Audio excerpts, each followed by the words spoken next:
ఈ మధ్యన చాలామంది అడుగుతున్నారండి, అధిక మాసం వస్తుంది కదండి, ఏదైనా ఒక పరిహారం ఉంటే చెప్పమని అడిగారు. కాస్త ముందుగానే మీ అందరికీ ఈ వీడియోని అయితే నేను పోస్ట్ చేస్తున్నాను. ఇక ఈ పరిహారాన్ని అయితే ఆడవారైనా మగవారైనా చేసుకోవచ్చు. ఎలాంటి నియమ నిబంధనలు అంటూ ఏమీ లేవండి.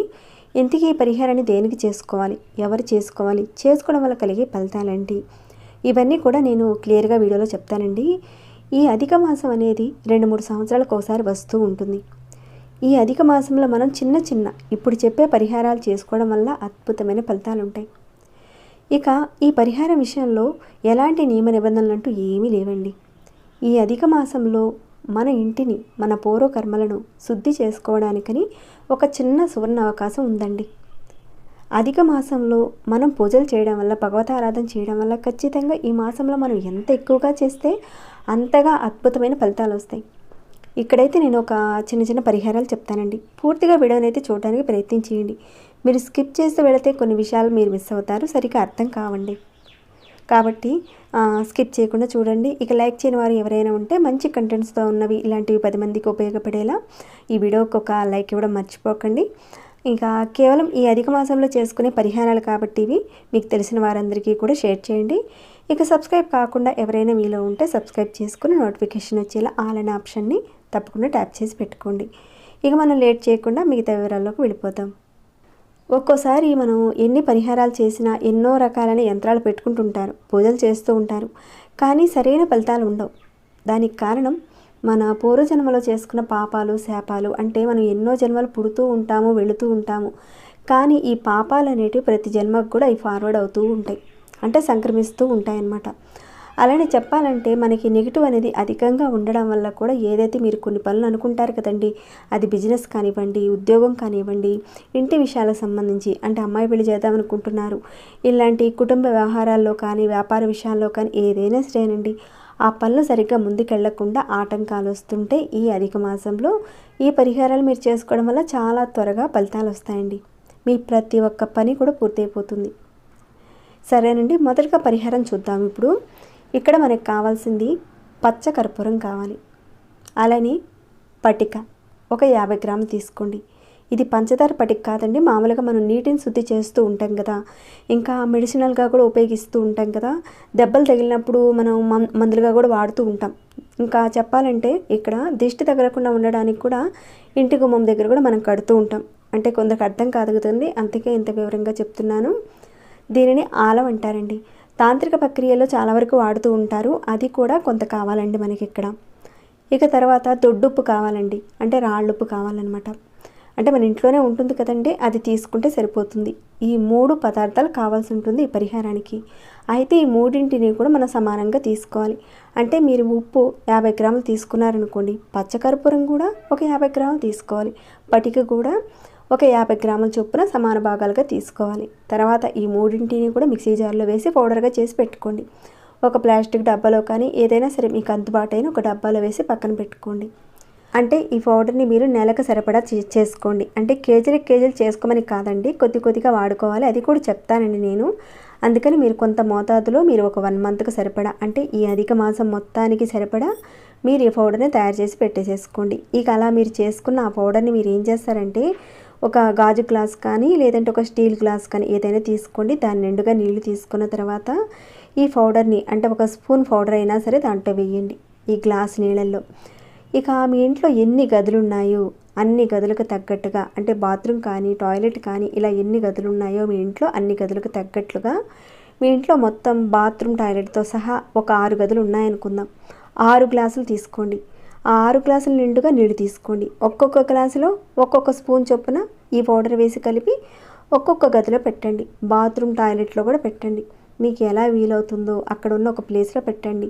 అంటే ఈ మూల పెట్టాలా ఆ మూల పెట్టాలా అనేది ఏం లేదండి, ఎక్కడో ఒక చోట పెట్టండి, కదపకుండా. అలానే ఒక 3 రోజుల పాటు పెట్టాలన్నమాట. ఇంట్లో ఉన్నారనుకోండి పిల్లలు, వాళ్ళు ఎవరైనా సరే దాన్ని ముట్టుకోకుండా, కాస్త కదపకుండా, కాస్త జాగ్రత్తగా చూసుకోండి. మీరు సేఫ్గా ఉన్న ఒక ప్లేస్లో ఒక 3 రోజుల పాటు పెట్టండి ఈ గ్లాస్ని. ఈ విధంగా పెట్టేసిన తర్వాత పొరపాటును కూడా మీరు టచ్ చేయకుండా ఉండాలండి. ఇలా మీరు అధిక మాసంలో మధ్యాహ్నం అంటే ఏదో ఒక రోజున మధ్యాహ్నం 3 గంటల సమయంలో మీరు పెట్టారనుకోండి, ఇక తర్వాత 3వ రోజున మధ్యాహ్నం 3 గంటలు దాటిన తర్వాత వాటన్నిటిని కూడా ఆ గ్లాసులు ఉన్నాయి కదండి, వాటన్నిటిని కూడా తీసుకువెళ్ళి సింక్లో ఉన్నా కానీ లేదంటే బాత్రూంలో ఉన్న టాయిలెట్లో కానీ ఎక్కడైనా సరే ఆ నీళ్ళను పోసేయండి, పారబోసేయండి. ఇలా మీరు 3 రోజులకు ఒకసారి చేస్తూ వెళ్ళండి ఈ అధిక మాసంలో. దీనివల్ల ఏంటంటే మీ ఇంట్లో ఉన్న నకారాత్మక శక్తి తగ్గిపోతుంది. అలానే గోడల మీద మీకు తెలియకుండా ఉండి ఆశ్రయించి ఉన్న కొన్ని శక్తులు ఆ గ్లాసులోకి ఆవహించబడతాయి, ఆ నీటిలోకి. కాబట్టి మీరు ఎప్పుడైతే డ్రైనేజీలో పోసేస్తారో ఆ డ్రైనేజీలోకి వెళ్ళిపోతాయి, ఇబ్బంది ఏమి ఉండదనమాట. ఇక ఇంట్లోనూ తలుపు గోడల మీద, సామాన్ల మీద, వీటి మీద ఉన్న నెగిటివ్ అంతా కూడా పోవడమే కాకుండా మన మీద తంత్రమంత్ర ప్రయోగాలు ఇలాంటివి ఏవైనా ఉంటే ఇది లాక్కొని మనల్ని కూడా అంటే మనల్ని మన ఇంటిని కూడా శుద్ధి చేస్తుంది. ఇక మీరు ఏదైతే ఈ పొడిని తయారు చేసి పెట్టించుకున్నారు కదండి, ఇక తర్వాత ఏం చేస్తారంటే మీరు స్నానం చేసే ముందుగా కొద్దిగా నీళ్ళు తీసుకోండి. అంటే ఒక పావు స్పూన్ మామూలుగా ఈ పౌడర్ తీసుకోండి. మగ్గులో అది వేడి నీళ్ళైనా పర్వాలేదండి, లేదంటే చన్నీళ్ళైనా పర్వాలేదు. ఒక మగ్గులో నీళ్ళు తీసుకోండి. ఆ నీళ్ళల్లో ఒక పావు స్పూన్ ఈ పౌడర్ని వేసి మీరు స్నానం చేయాలి. అంటే మీ ఒంటి మీద పోసుకోండి. ఇలా మీరు ఒక నెల రోజుల పాటు చేస్తూ ఉండాలి.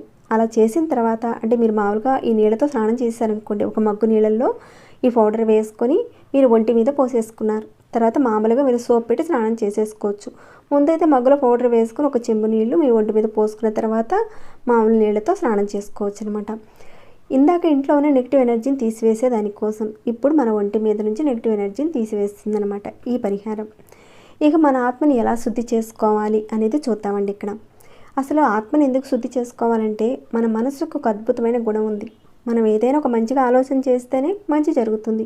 అదే మనం నెగిటివ్గా ఆలోచన చేస్తే మనకు నెగిటివ్గా ఉంటుంది కదండి. అంతే కదండి. చాలా వరకు శత్రువుల వల్ల ఇబ్బంది అంటూ ఉంటారు, కానీ మన వల్ల మనకే చాలా వరకు ఇబ్బంది ఉంటుంది. అంటే మనకు మనమే కలిగించుకుంటాం. అది ఎలా అంటే ఏదైనా ఎవరైనా చేసేటప్పుడు ఎదుటి వారిని ఎక్కువగా ఫాలో అవుతూ ఉంటారు. దానివల్ల ఏంటంటే మనలో ఉన్న సహజమైన శక్తిని మనం కోల్పోతాం. ప్రతి ఒక్కరికి ఉంటుందండి సహజమైన శక్తి అని, కానీ ఎదుటి వారిని అనుకరించడం వల్ల మనకున్న శక్తి పోతుంది. దానివల్ల భగవంతుడి నుంచి కొన్ని విషయాలు మనం కోల్పోతాం. కానీ మనం ఏమనుకుంటాం, మనకు కలిసి రావటం లేదండి, డబ్బున్న వాళ్ళు కూడా అలాంటిది చేశారు కాబట్టి మనం కూడా అలానే చూసి ఫాలో అయిపోతే బాగుంటుంది కదా, తర్వాత చేసిన తర్వాత కలిసి రావడం లేదని ఈ విధంగా బాధపడుతూ ఉంటారు. ఎవరైతే కలిసి రావడం లేదని బాధపడుతున్నారో తప్పకుండా ఈ పరిహారం చేసుకోండి. మీ ఆత్మ శుద్ధి అవుతుంది. పూర్వజన్మలో ఎన్ని పాపాలు చేసామనేది మనకు తెలియదు, ఎన్ని జన్మలు ఎత్తామన్నది కూడా మనకు తెలియదండి, వాటి ఫలితం కూడా మనకు తెలియదు. అందుకని ఏం చేయాలంటే ఈ అధిక మాసంలో 1 గంట సేపు ప్రతిరోజు మీరు మౌన వ్రతాన్ని పాటించండి. అంటే ఎవరితోనూ మాట్లాడకండి, ఫోన్ తీసుకోకండి, ప్రశాంతంగా మొక్కల దగ్గర ఏదైనా దేవతా మందిరం దగ్గర దేవుణ్ణి అలా చూస్తూ ప్రశాంతంగా కూర్చోండి. 1 గంట సేపు మౌనంగా ఉండండి. మౌనంగా ఉండడం వల్ల అంటే మీ ఇష్టదైవాన్ని మీరు అనుకుంటూ ఉండడం వల్ల ఈ నెల రోజుల్లో మీకు తెలియకుండానే మీ యొక్క ఆత్మశుద్ధి అయిపోతుంది.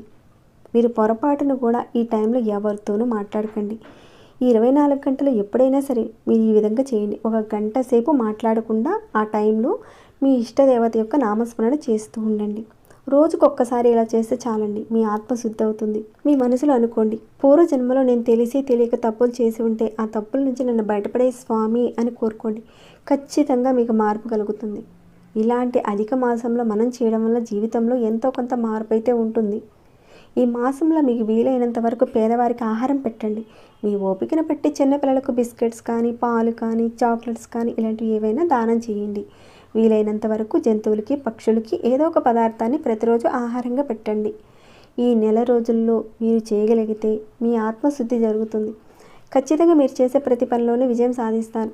నా జీవితంలో ఒక క్లిక్ అనేది లేదండి, ఆకర్షణ లేదండి అని అంటూ ఉంటారు కదండి. ఇది చేసి చూడండి, ఖచ్చితంగా ఉంటుందండి. ఇప్పుడు చెప్పుకున్న పరిహారాలన్నింటినీ మీరు చేసుకుంటే మంచి ఫలితాలు ఉంటాయండి.